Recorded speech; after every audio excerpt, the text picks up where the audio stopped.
I'm just going to play you a small clip here because I want to discuss a specific topic, which is the Eucharist and forming men, priests, to be ministers of the Eucharist, to be priest, other Christ. And it's just interesting, listen to this video today, and this really caught my attention. Just have a little listen to this, and then I just want to make a small commentary on it.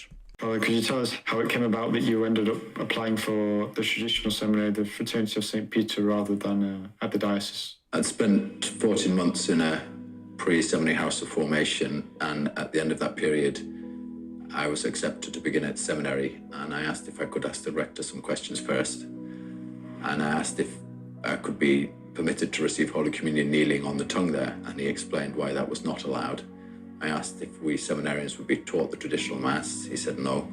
I asked if we seminarians could form a study group to study the theology of the Old Mass, and he said no. So that night I wrote to my bishop and said, no, I'm not going there, because I already knew there's no point if I can't get to know this Mass. And at that time I would have been satisfied to be allowed to go once a month or something. What really caught my attention, listen to that video, and that's Father James Mawdsley.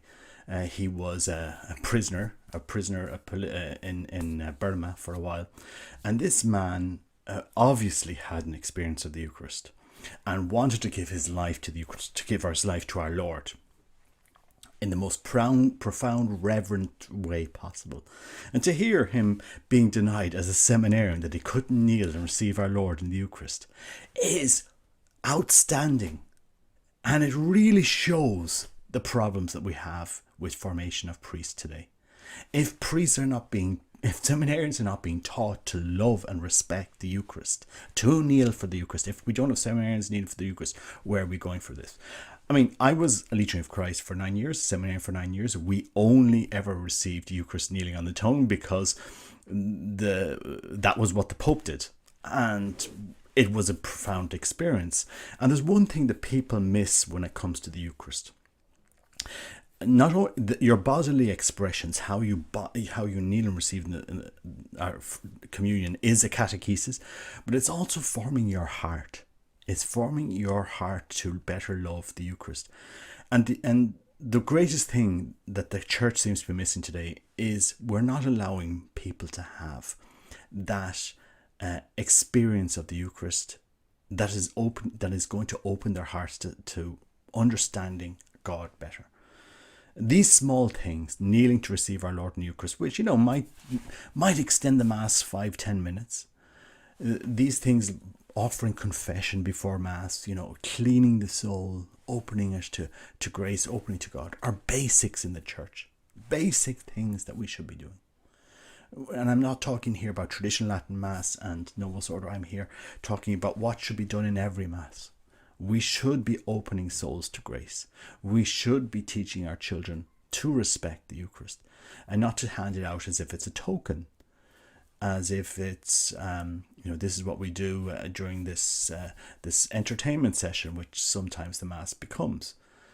And this is extremely sad. I mean, I can't understand how that... I mean, I do understand now why so many young priests are struggling with their priesthood, because they haven't had that Eucharistic formation in seminary. They haven't had that deep connection to our Lord in prayer that is needed to carry you through the priesthood. It's needed to carry you through secular life, in a family life setting. Where would we be without the Eucharist? There's a commenter on the page, on the blog. He's a Protestant, and he's kind of pushing back at the fact that we're adoring the Eucharist as if it's some idol. But the reality is, once you've experienced our Lord in the Eucharist, as a Catholic, you cannot leave that faith. You cannot leave that person, that man that is drawing you to him. And that is the profound experience of the Eucharist, and which we need to elevate in the church. At our Masses, whether they be Novus Ordo or Vetus Ordo, in the vernacular or in Latin, we need to be drawing ourselves near to God in that Eucharist. And today, the traditional Latin Mass, obviously everything is pointing towards the vine, everything is pointing towards our Lord, the Mass, the prayers, the priest, the congregation. we need to question what's going on in the church. And it's precisely that comment,